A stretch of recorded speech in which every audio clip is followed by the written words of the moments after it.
여러분, 갓생이라는 단어 잘 아십니까? 잘 아시는지 궁금하죠. 물어보고 싶었어요. 갓생이라는 단어를 모르시는 우리 효민이가 있네요. 우리 효민이 혼자 들었어요. 공교롭게도. 여러분들이 다 아시다시피 이 갓생이라는 단어 어떤 때 씁니까? 아, 나 내일부터 갓생 살아야지. 아, 나 갓생 살고 있잖아. 무너졌던 엉망진창이었던 내 삶을 정비하고 매일 아침 7시에 일어나는 루틴을 정해서 규칙적인 생활을 하고 저탄고지 식단으로 바꿔서 건강한 것만 먹고 매일 열심히 하루도 빠짐없이 운동하기로 결단하고 그 루틴을 지켜내고 그렇게 규칙적이고 생산적이고 그런 효율적인 삶을 사는 것을 갓생이라고 이야기합니다. 그 삶을 사는 사람을 또 갓생러라고 하더라고요.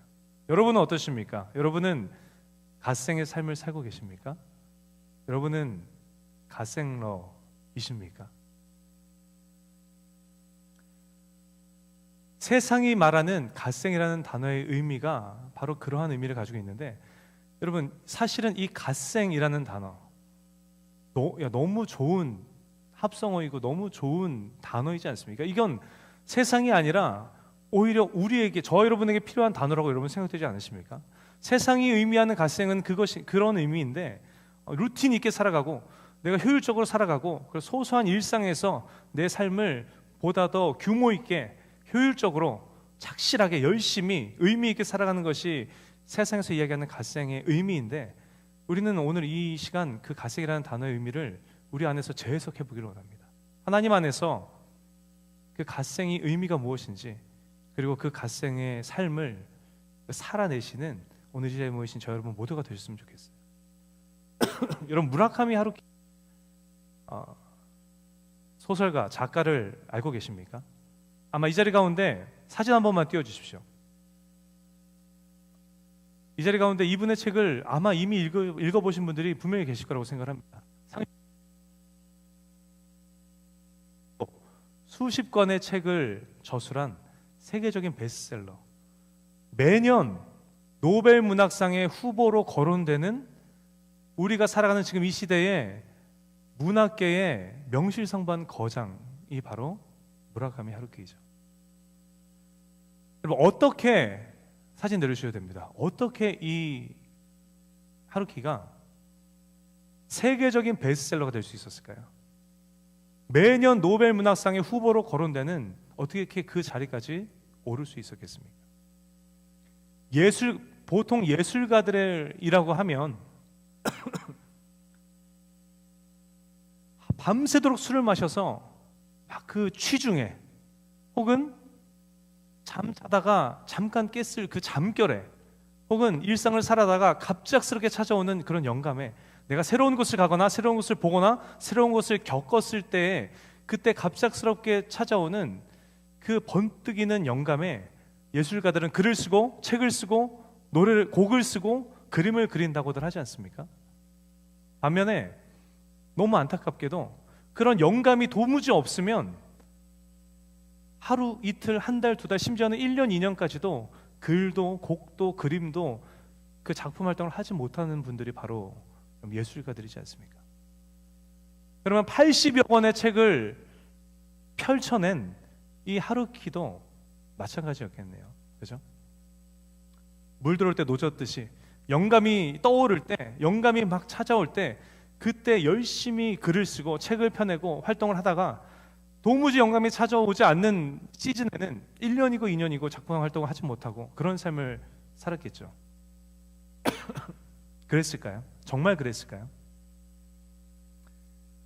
정말 그랬을까요? 라고 묻는 제 질문을 들으시고 눈치 빠르신 분들은 이미 눈치를 채셨을 텐데, 아니요. 이 하루키는 여느 예술가들의 삶과는 정반대의 삶을 살았습니다. 그는 그 문학계에 등단한 30세부터 오늘까지 47년이라는 긴 시간 동안 하루도 빠짐없이 정해진 루틴대로 철저하게 삶을 살아냈습니다. 그것이 그가 수십 년 동안 지치지 않고 수십 권의 베스트셀러를 펴낼 수 있었던 비결이라고 그는 얘기하는데, 여러분, 그의 그 철저하게 지켜왔던 그 루틴이 여러분 어떤 모습의 삶이었을까요? 그 루틴은 다음과 같습니다. 여러분 좀 한숨이 푹 나오실지 모르겠지만 하루키는 매일 아침 새벽 4시에 눈을 뜬다고 합니다. 눈을 뜨자마자 책상에 앉는다고 해요. 도전이 돼야 되는데 4시라는 게 앉아서 정확히 원고 20매, 우리가 사용하는 레터지로 하면 4장 정도 되는 글의 분량을 매일 새벽 4시에 일어나서 가장 먼저 책상에 앉아서 오전 중에 정확하게 20매 원고지의 분량의 글을 쓴다고 합니다. 근데 여기에는 규칙이 하나 있어요. 어떤 규칙인가 하면 글이 너무 잘 써지는 날에도 원고지가 20매가 딱 채워지면 펜을 내려놓는 거예요. 반대로 글이 너무 안 써지는 날에도 무슨 일이 있어도 책상을 떠나지 않고 원고 20매를 채울 때까지 그 자리에 앉아 있는 거예요. 20매를 채우고 나서는 펜을 내려놓는 것입니다. 감정에 속지 않고 내 기분과 컨디션에 따라서 일의 양을 정하지 않고 매일같이 정한 분량의 글을 매일같이 쓴다라는 거예요. 지필 활동을 꾸준히 하기 위해서는 그 글을 쓰는 리듬이 중요하기 때문에 그는 그와 같은 루틴을 하루도 빠짐없이 지키며 사는 것으로 유명합니다. 오후가 되면요, 그는 운동을 한다고 합니다. 매일 비가 오나 눈이 오나 무슨 일이 있어도 그는 10km를 달리거나 1500m, 1.5km 정도를 수영을 한다고 합니다. 그리고 나머지 오후의 시간은 이제 개인적인 일로 쓴다고 해요. 책도 보고 차도 마시고 집안일도 하고 개인 정비도 하다가 밤이 되면 무슨 일이 있어도 9시에 여러분 잠자리에 든다고 합니다. 꾸준한 지필 활동을 하기 위해서, 정신의 끈을 놓지 않고 꾸준히 지필 활동을 하기 위해서 가장 중요한 것 중에 하나가 체력이기 때문에 그는 지금껏 47년이라는 시간 동안 단 하루도 쉬지 않고 꾸준히 그 루틴의 삶을 살아왔다라고 합니다. 여러분 한번 생각해 보십시오. 내가 작가예요. 꾸준한 지필 활동을 하기 위해서 내가 매일 아침 일찍 일어나서 정한 분량의 글을 쓰고 매일 오후에 정한 거리를 뛰거나 수영하고 매일 저녁 정한 시간에 잠자리에 누워 잠을 청하고, 여러분 이렇게 살면 진짜 굉장히 뿌듯하고 굉장히 보람되고 굉장히 기쁘고 굉장히 즐거울 것 같아요. 죄송합니다. 영미 형제는 꼭 그럴 것 같아요. 영미 형제 약간 그런 스타일인 것 같아서 제가 보기에 그런 삶을 살면, 그런 성향이 아니더라도 내가 그런 삶을 산다면 굉장히 보람되고 굉장히 뿌듯할 것 같지 않습니까? 그래서 기쁨으로 그 삶을 살아내는 날이 있겠죠. 근데 여러분 한번 생각해 보십시오. 여러분이라면 매일이 그러겠습니까? 한번 생각해 보세요. 그 삶을, 그 루틴의 삶을 기쁨으로 살아내는 날이 더 많을까요? 아니면 그 루틴의 삶을 몸부림치면서 살아내는 날이 더 많을까요? 제가 굳이 설명드리지 않아도 우리는 다 같은 인간이기 때문에 여러분 그의 삶이 어떨지 너무나도 잘 알겠지 않습니까? 제가 그분을 모르고 그분도 저를 모르지만 아마 99.9% 기쁨으로 그 삶을 살아내는 날보다 몸부림치면서 그 루틴을 살아내는 날이 더 많을 겁니다. 아마 여러분들도 고개를 끄덕이실 거예요. 여러분 생각해 보세요. 그도 인간이니 어느 날은 만나서 좋은 사람과 함께 저녁 식사를 하고 밤새도록 수다 떨고 싶은 날이 없겠습니까? 오늘 하루는 정말 퍼지게 늦잠 한번 푹 자보고 싶은 날이 없겠습니까? 아침에 글을 쓰는데 감도가 좋지 않네요. 아침에 일어나서 글을 쓰는데 아무리 앉아서 노력을 하고 써도 도무지 20매를 채울 수가 없는 거예요. 그러니 내가 여기 엉덩이 붙이고 앉아서 이러고 있는 게 진짜 비효율적이라고 느껴져서 오늘은 좀 그만 쓰고 싶은 마음이 드는 날이 없었겠느냐는 거예요. 오늘은 몸이 으슬으슬하고 컨디션이 너무 안 좋아서 이거 멀리 보면, 내가 뭐 하루 이틀 할 것도 아니고 멀리 보면 오늘은 운동을 하지 않고 쉬는 게 더 낫겠다라고 여겨지는 날이 없겠느냐는 것입니다. 그러나 여러분 그는 30살부터, 아마 그 전부터겠죠, 예상컨대 오늘에 이르기까지 거의 50년여 되는 긴 시간 동안 어떤 삶을 살아왔습니까? 감정에 속지 않고 내 기분에 관계없이 내 컨디션에 따라서 일의 분량을 정하지 않고 정한 대로의 분량을 그 정한 루틴대로 철저하게 지켜 살아냈다는 것입니다. 여러분, 그 삶을 살아낸 그에게 무엇이 주어졌습니까? 그에게 주어진 것이 무엇이었습니까? 이 시대에 명실상부한 문학계의 거장, 이 시대에 유명한 베스트셀러라는 그 영광, 그것도 물론 여러분 좋지만 남이 나를 평가하는 것보다 더 중요한 것, 내가 작가인데 내가 작가로서 꾸준히 집필 활동을 하면서 지금까지 살아올 수 있었다는 그 감사의 고백, 내가 단 하루도 쉬지 않고 열심히 그 작가다운 삶을 살 수 있었다라는 그런 은혜와 축복이 그의 삶 가운데 가득했다라는 것입니다. 세상이 이야기하는 갓생러 중에 갓생러죠. 근데 여러분, 오늘을 살아가는 저 여러분을 포함한 그리스도인의 삶을 들여다보면 마치 영감에 의존해서 삶을 살아가는 예술가들의 모습처럼 그 모습들이 발견되는 때가 너무나도 빈번한 것 같습니다. 영감이 내게 주어지면 열심히 곡을 쓰고 글을 쓰고 그림을 그리면서 활발하게 작품 활동을 하는 그 여느 예술가들처럼 우리도 영감이 가득할 때, 여러분, 우리에게 영감이 무엇입니까? 성령의 감동이죠. 우리가 성령으로 충만할 때, 우리가 은혜로 충만할 때, 그때가 언제입니까? 수련회를 마치고 막 돌아온 그 시점. 남가주 청년 연합 더 콜링 연합 컨퍼런스에 가서 은혜 받고 돌아온 그 시점. 내가 선교의 사명을 감당하고 돌아왔는데 하나님의 마음이 내 마음 가운데 가득 차서 내가 은혜로 충만하고 감사로 충만하고 성령으로 충만한 그 시점. 신앙생활에도 기복이 있는데 내가 뜨겁게 찬양하고 기도하고 말씀 보고 말씀대로 살려고 몸부림치는 그 인생의 시즌에 그 영감이 충만할 때, 성령으로 충만할 때 우리는 열심히 예배하고 기도하고 찬양하고 봉사하고 수고하고 헌신하고 선교하며 우리는 신앙생활을 열심히 한다는 거예요. 그런데 아무리 노력을 해도 영감이 찾아오지 않아서 1년이고 2년이고 아무런 작품 활동을 못하는 예술가들처럼 우리도 우리의 은혜가 메말라 버리는 이유는 여러 가지죠.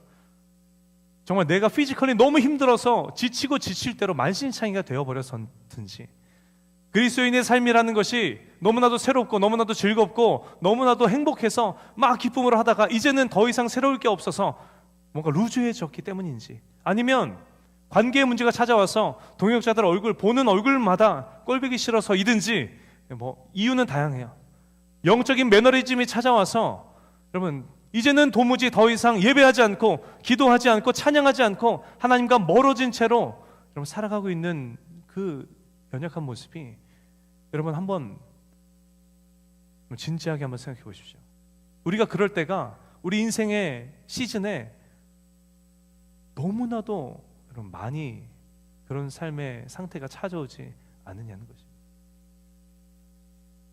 그럼 우리가 어떻게 하면 우리가 그 상태에서 벗어나서 우리의 신앙을 지켜내며 우리가 능력 있는 그리스도인으로 우리가 어떻게 하면 살아갈 수 있겠습니까? 앞서 나눈 세상적인 갓생러, 우리 무라카미 하루키처럼, 마치 무라카미 하루키처럼 오늘 본문의 주인공이죠.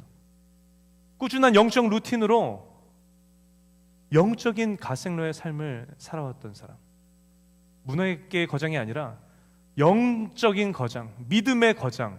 여러분 우리가 함께 말씀 읽었는데 누굽니까? 다니엘이에요. 우리가 이 다니엘의 모습을 오늘 조명해 보면서 우리가 영적인 갓생러의 모습이 도대체 어떤 모습인지 우리가 도전을 얻고 우리가 그렇게 삶을 살아가는 복된 인생 되기를 간절히 원합니다. 여러분 다니엘이 누굽니까? 여러분 잘 들어보십시오. 다니엘서 1장 1절에 보면 이렇게 기록되어 있어요. 유다 왕 여호야김이 다스린 지 3년이 되는 해에 바벨론 왕 느부갓네살이 예루살렘에 이르러 성을 에워쌌다라고 기록합니다. 그럼 성경에 보면 기원전 605년이라고 표제어에 기록이 되어 있어요. BC 605년에 남유다에 바벨론이 침공해서 수많은 사람들이 바벨론의 포로로 끌려갔습니다. 끌려갔는데 다니엘서 1장 3절로 5절 우리 함께 우리 큰 소리로 봉독해 볼까요? 왕이 환관장 아스브나스에게 말하여 이스라엘 자손 중에서 왕족과 귀족 몇 사람 곧 흠이 없고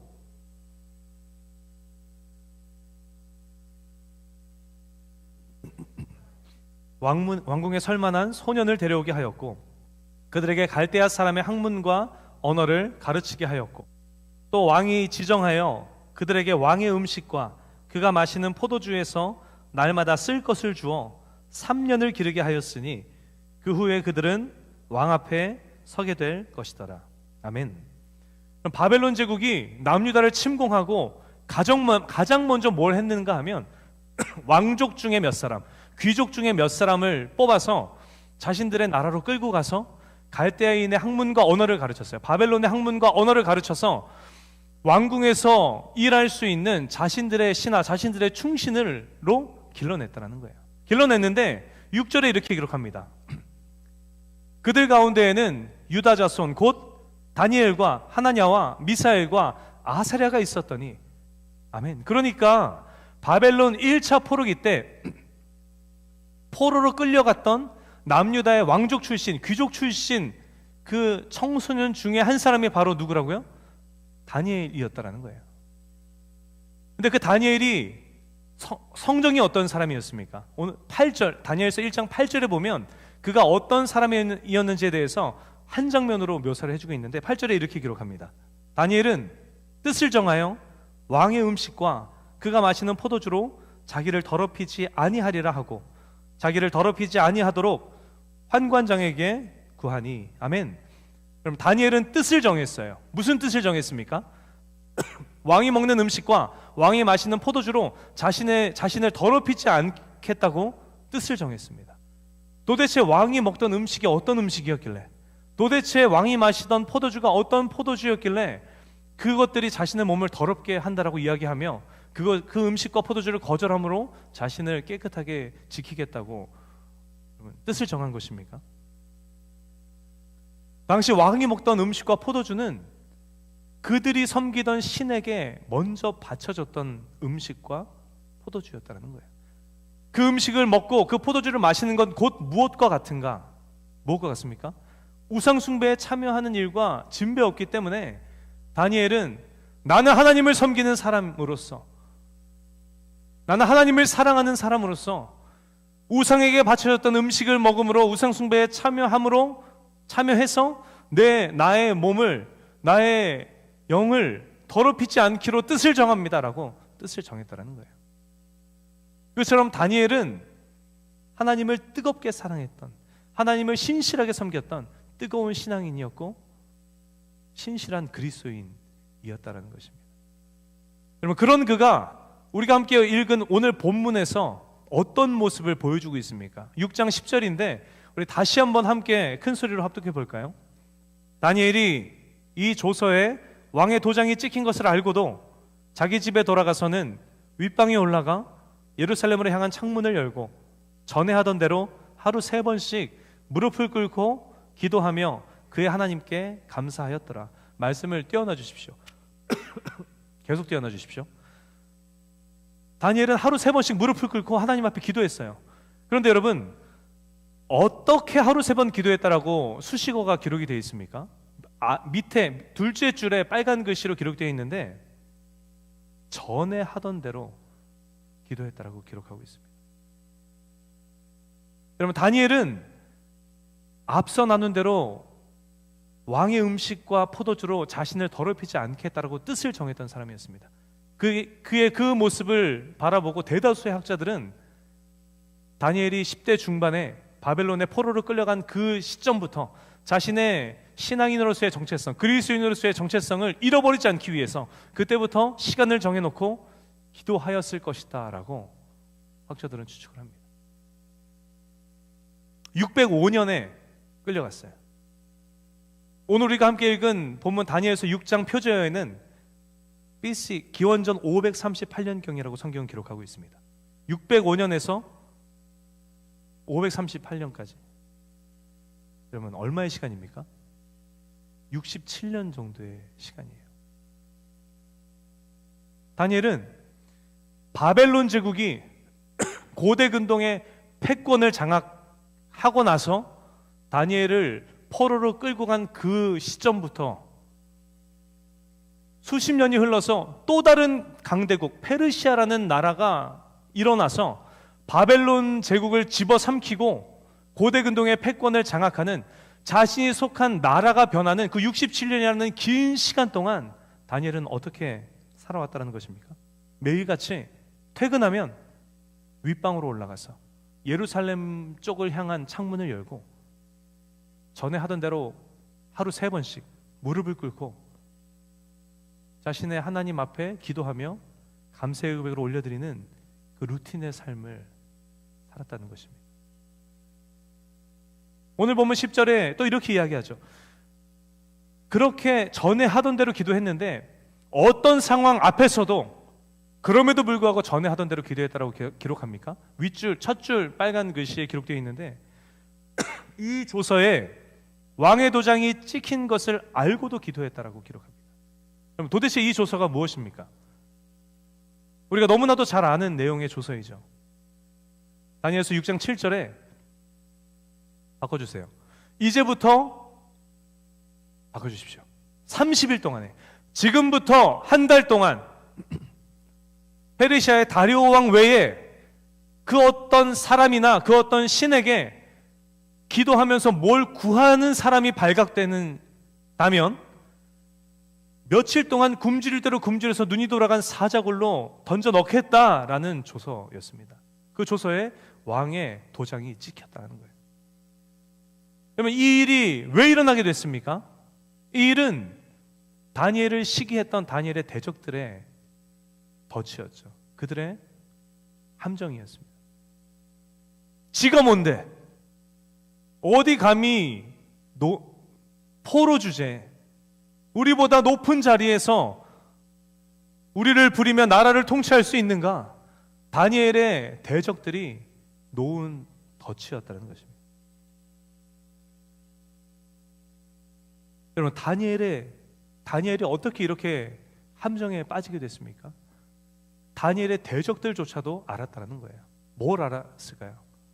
다니엘이라는 작자가 옛날부터 60년 넘도록 맨날 정한 시간에 정한 자리에서 창문을 열어놓고 무릎 꿇고 하나님 앞에 기도하고 있었다는 사실을 다니엘의 대적들까지도 알았기 때문에 야, 걔는 기도를 걸면 돼. 기도를 걸면 걔는 걸릴 거야. 그렇게 함정에 빠지게 됐다는 것입니다.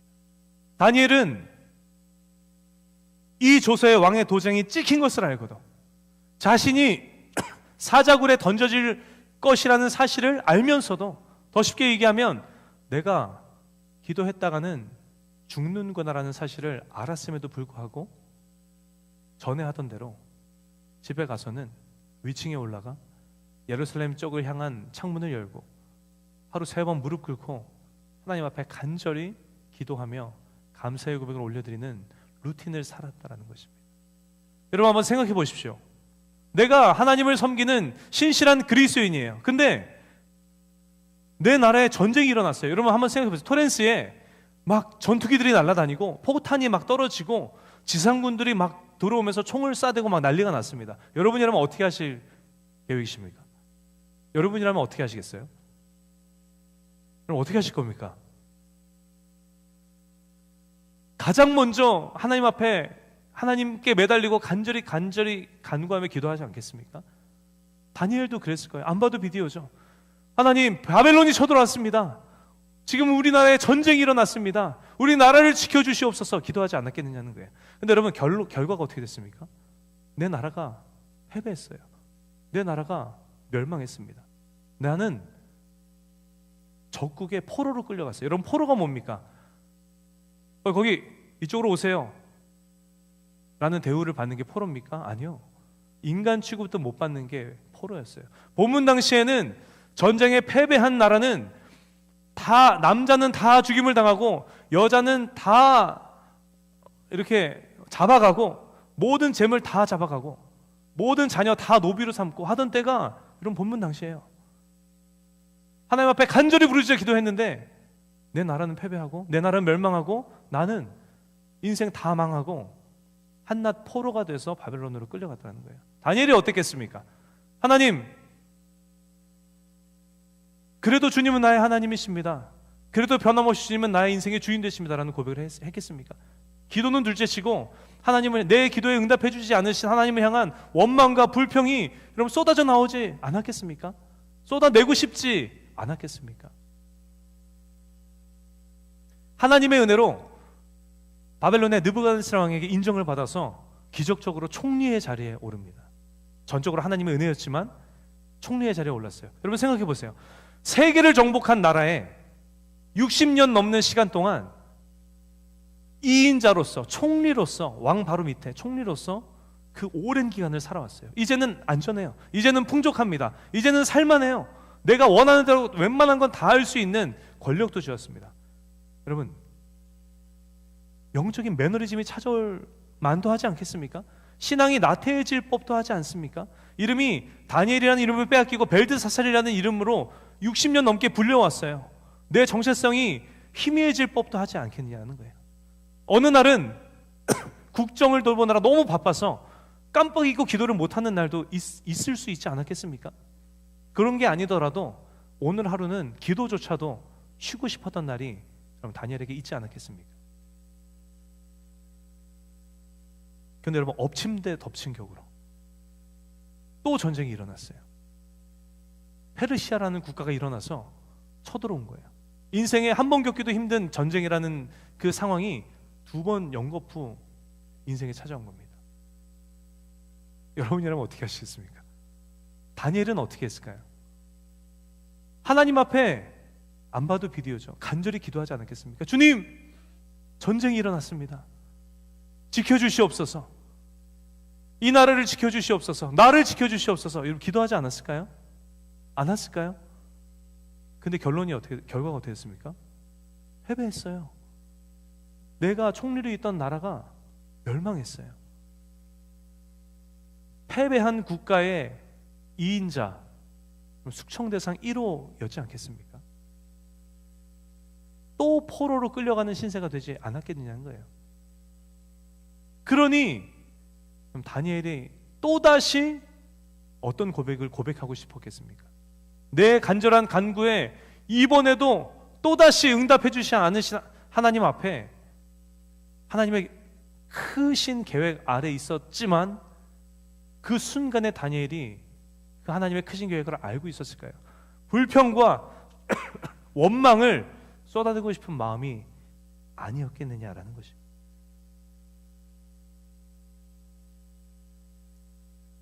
그런데 너무나도 감사하게도 다리오 왕에게도 인정을 받아서 페르시아 제국의 총리의 자리에 또 올랐어요. 여러분, 이 다니엘의 삶을 쭉 이렇게 나누다 보니까 내가 겪는 아픔은, 내가 겪는 고난은 뭔가 굉장히 가볍게 느껴지지 않으십니까?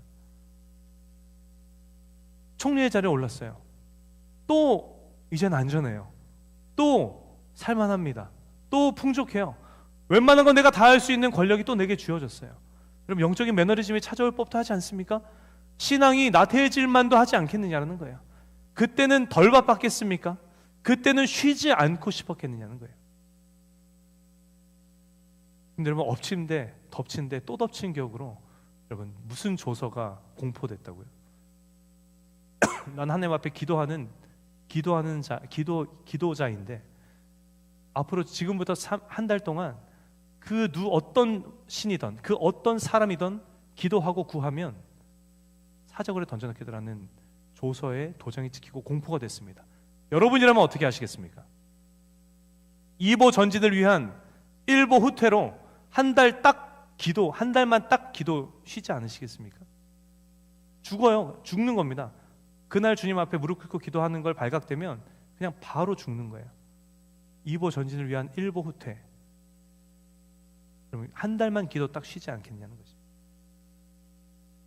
하나님은 중심을 보는 하나님이신데 내가 지금 기도하지 않는다고 내 마음을 모르시는 분이 아니실 텐데, 그렇잖아요.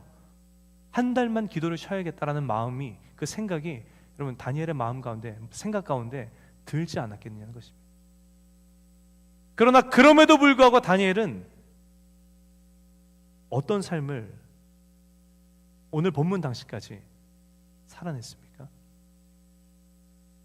전쟁으로 나라가 멸망하는 혼돈의 시기가 찾아와도, 두 번이나 포로의 신세가 되는 그 위기 가운데에서도, 나를 시기하는 대적의 칼이 내 목에 들어오고 있어도, 그럼에도 불구하고 다니엘은 집에 돌아가서는 위층으로 올라가서 예루살렘을 향한 창문을 활짝 열고 하루 3번 무릎을 꿇고 하나님 앞에 간절히 기도하며 감사의 고백을 올려드리는 루틴의 삶을 다니엘은 살아냈다라는 것입니다. 그 영적 갓생러의 삶을 다니엘은 살아냈다는 것입니다. 그런 다니엘의 삶에 무엇이 주어졌습니까? 2500여 년이 흐른 지금까지도 하나님을 신실하게 섬겼던 명실상부한 믿음의 거장이라는 타이틀, 신실한 하나님의 사랑, 모든 그리스도인들의 모본이 되는 믿음의 조상이라는 타이틀도 너무 좋지만, 다니엘은 자신에게 허락해 주신 인생의 삶에 온전한 신앙인의 모습으로, 온전한 그리스도인의 모습으로 하나님 앞에 올려드리며 하나님의 영광을 드러내고 하나님을 기쁘시게 해드리며 그 구원의 은혜를 누리며 나아가는 그리스도인다운 삶을 살아낼 수 있었다라는 것입니다. 여러분, 구원을 위하여서는 다른 것 다 아무것도 아니요, 오직 예수 그리스도를 믿는 믿음만이 저 여러분에게 필요합니다. 그러나 우리 안에 있는 이 믿음을 우리가 지키기 위해서는 영적 루틴이라는 우리의 노력도 필요하다는 사실을 기억하시는 저 여러분 되셨으면 좋겠습니다. 우리 인생의 주인 되시는 하나님이신 예수님도 여러분 마찬가지였어요. 누가복음 22장 39절로 42절 말씀인데요, 우리 다 함께 한 목소리로 우리 봉독해 볼까요? 예수께서 나가사 습관을 따라 감람산에 가심에 제자들도 따라갔더니 그곳에 이르러 그들에게 이르시되 유혹에 빠지지 않게 기도하라 하시고, 그들을 떠나 돌 던질 만큼 가서 무릎을 꿇고 기도하며 이르시되 아버지여, 만일 아버지의 뜻이거든 이 잔을 내게서 옮기시옵소서. 그러나 내 원대로 마옵시고 아버지의 원대로 되기를 원하나이다 하시니. 아멘. 하나님이셨던 예수님께서도 완전한 인간으로 이 땅 가운데 오셔서 당신의 믿음을 지키기 위하여서, 하나님께서 맡겨주신 그 사명을 감당하며 하나님의 뜻을 이루기 위하여서 습관을 좇아 기도하는 영적 루틴의 삶을 예수님께서는 살아내셨다는 것입니다. 그 삶을, 습관을 쫓아 기도하는 그 삶을 사는 게 쉬웠겠습니까? 전에 하던 대로 목에 칼이 들어와도 무릎을 꿇고 기도했던 다니엘의 삶이 쉬웠겠습니까? 그런데 어려운 게 불가능한 건 아니라는 것을 여러분 우리는 알지 않습니까? 철저히 주님 앞에 결단하고 그 영적 루틴의 삶을 철저하게 이들은 살아냈다라는 것입니다. 오늘 이 자리 가운데 내가 하나님 앞에서 한결같은 그리스도인의 모습으로 너무나도 간절히 살기를 원하지만 내 모습을 보니 영적으로 나태해지는 내 모습, 계속해서 연약해지는 내 모습, 은혜가 고갈돼서 뜨뜻미지근한 모습으로 이제 더는 예배하지 않고 기도하지 않고 주의 말씀을 대하지 않고 주님과 멀어져가는 내 모습을 바라보면서 여러분 괴로워하고 계시고 슬퍼하고 계시며 힘들어하고 계신 분도 혹시 이 자리 가운데 계십니까? 여러분 이렇게 한번 해보지 않으시겠습니까? 어떤 상황 가운데에서도 그 무슨 일이 있더라도 나는 예배의 자리를 지키리라. 내 인생에 그 어떤 혼돈의 상황이 찾아올지라도 나는 이 말씀의 자리를 지키리라, 기도의 자리를 지키리라. 주님께서 내게 말씀하시고 명령하시고 사명으로 주신 예수 그리스도의 복음 전하는 전도와 선교의 사명, 구제의 사명을 나는 그 자리를, 은혜의 자리를 지키리라. 여러분도 한번 영적 루틴을 여러분 세워보지 않으시겠습니까? 그 어떤 상황 가운데에서도 전에 하던 대로 2층에 올라가 하나님의 성전이 계신 예루살렘을 향한 창문을 활짝 열고 나의 인생의 주인 되신 사랑하는 하나님 앞에 무릎 꿇고 간절히 감사의 고백을, 간절한 기도를 올려드렸던 다니엘의 모습을 본받아서 죽음이 눈앞에 다가오고 있음에도 불구하고 믿음 지키기 위하여서 하나님께서 허락하신 그 십자가의 길을 걸어가기 위하여서 그럼에도 불구하고 습관을 쫓아 감람산에 올라가 기도하셨던 예수 그리스도의 모습을 본받아서 그러면 영적 루틴을 세우심으로, 그리고 그 루틴의 삶을 철저하게 살아내심으로, 여러분 우리가 어떻게 하면 그 삶을 살아낼 수 있습니까? 여러분에게 서로 위로하고 격려하고 응원할 수 있는 동역자들을 주셨어요. 교역자 사무실에 음식을 누가 가져다 주세요. 너무 맛있는 음식을 가져다 주셔서 맛있겠다 하고 손이 가는데 도우경 목사님이 물끄러미 쳐다보고 저는 스킵하겠습니다 하면 저도 동기가 부여돼요. 저도 그러면 스킵하겠습니다.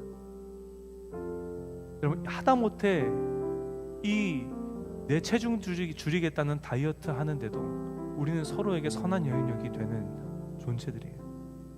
그런데 인생의 그 무엇보다도 중요한 그 예배하며 기도하며 주의 말씀대로 살아가는 그 영적 루틴의 삶을 살아가는 데 있어서 여러분 우리가 선한 영향력을 주고받을 수 없겠습니까?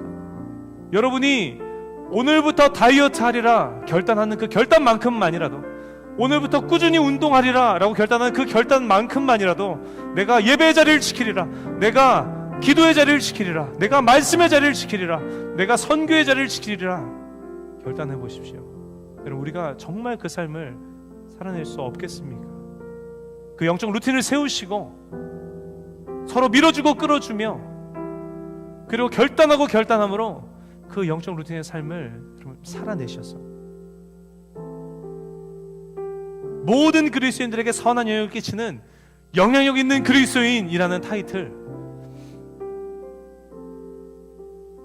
이 시대에 명실상부한 정말 존경받을 만한 신앙인이라는 타이틀도 좋지만 그보다 더 중요한 것, 하나님께서 우리에게 허락하여 주신 우리의 이 복된 이 땅에서의 삶을 온전한 그리스도인의 모습으로 하나님이 기뻐하시며 찾으시는 온전한 예배자의 모습을 하나님 앞에 올려드리며 하나님을 기쁘시게 해드리고 하나님의 영광을 드러내며 우리를 위해 예배해 놓으신 그 구원의 은혜를 충만히 누리며 나아가는 그 복된 삶, 오늘 이 자리에 모신 저 여러분 모두가 그 영적 갓생러가 되셔서 그 복된 인생을 사람에게 인정받는 그 길이 아니라 하나님께 인정받으며 그 구원의 은혜를 충만히 누리는 그 복된 인생 한 분도 빠짐없이 다 살아가시는 오늘 이 자리에 모신 저 여러분 모두가 되시기를 예수님의 이름으로 간절히 축원합니다. 우리 함께 찬양하기를 원합니다. 오늘 다 함께 자리에서 일어날까요? 우리가 마지막으로 곡으로 불렀던 우리 예수의 길이라는 찬양 우리가 함께 부를 텐데, 어떻게 보면 좁은 길일지 모르겠습니다. 그 영적 루틴의 삶을 살아간다는 것이 예수의 길, 그 좁은 길, 주님 손 붙들고 오늘부터 내가 살아가기로 결단합니다.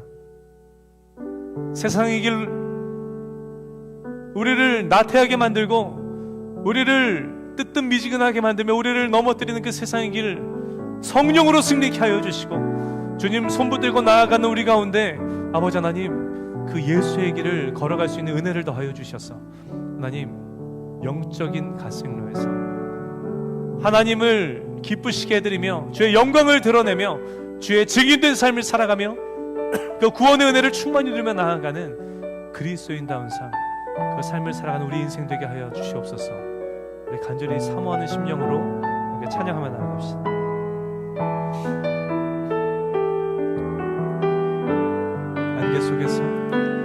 안개 속에서 주님을 보내 아무도 없을 것 같던 그곳에서 손 내미셔서 나를 붙드네 길 거스러져 가던 그곳에서 주 말씀하시네 내 손 잡으라고 길이요 진리요 내가 곧 길이요 진리 생명이니 나 그 길을 보내 주 예비하시고 다른 길로 돌아서지 예수의 길 그 좁은 길 나는 건네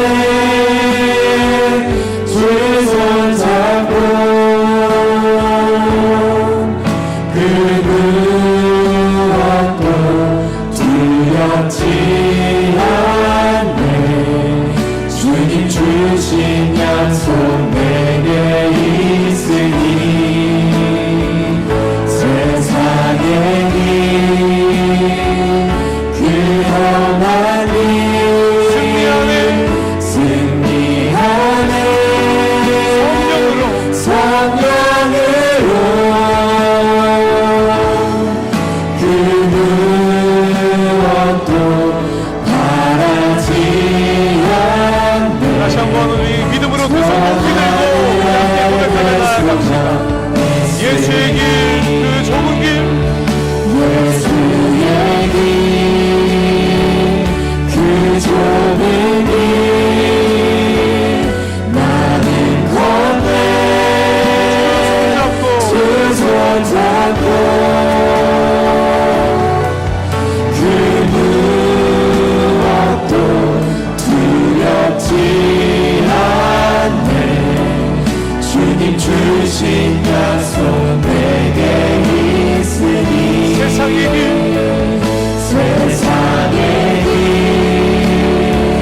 그 험한 길 승리하네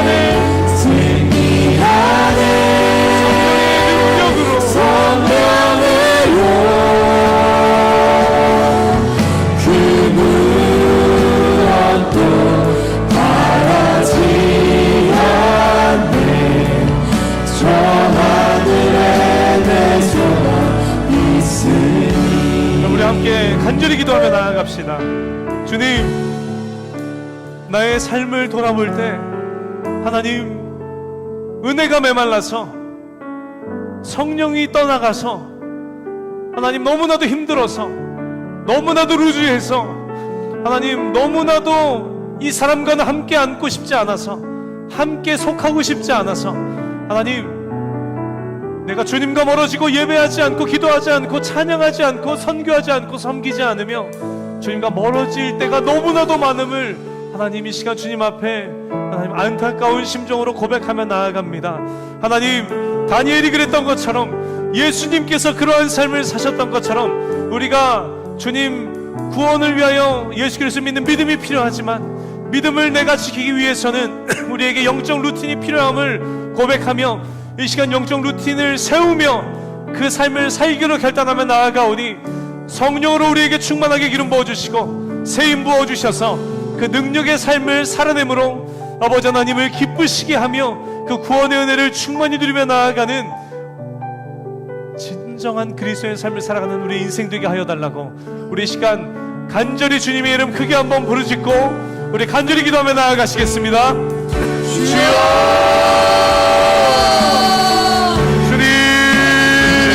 주님 앞에 주님 오늘도 아버지 우리를 인내의 자리로 인도하여 주심에 주님 주님의 그 말씀에 주님의 뜻을 승리하여 주심에 주님 감사를 올려드립니다. 하나님 우리 심령이 아버지 영혼이 너무나 연약하여 주님 우리 인생에 우리의 노력의 부분이 필요함을 아버지 하나님 깨닫게 하여 주심에 감사드립니다. 다니엘이 그 삶을 살아냈던 것처럼 우리 인생의 주인 되신 하나님이신 예수님께서 그 삶을 살아내셨던 것처럼 아버지 하나님 우리도 그 삶을 살기를 원합니다. 그 영적 루틴의 삶을 살아내기를 원합니다. 능력 있는 그리스도인의 삶을 살아내기를 원합니다.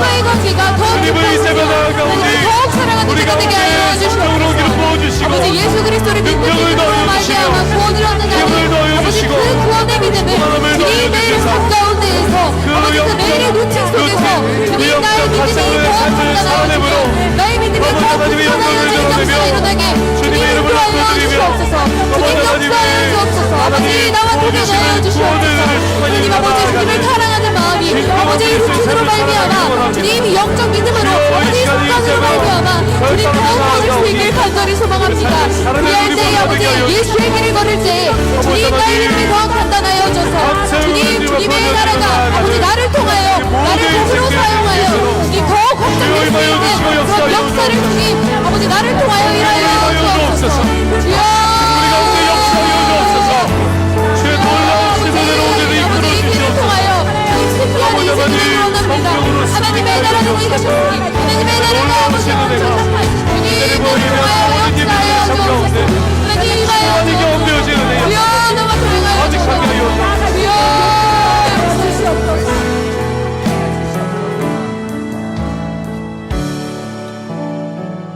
사랑의 하나님 구원을 위하여 예수 그리스도를 믿는 믿음이 다른 어떤 것도 아니요 주님을 나의 구세주요 구주로 믿고 시인하는 그 믿음이 우리 가운데 필요하지만 그 믿음을 지키기 위하여서는 우리의 노력도 필요하다라는 것을 하나님 그 사실을 오늘 이 시간 깨닫게 하여 주심에 주님 감사드립니다.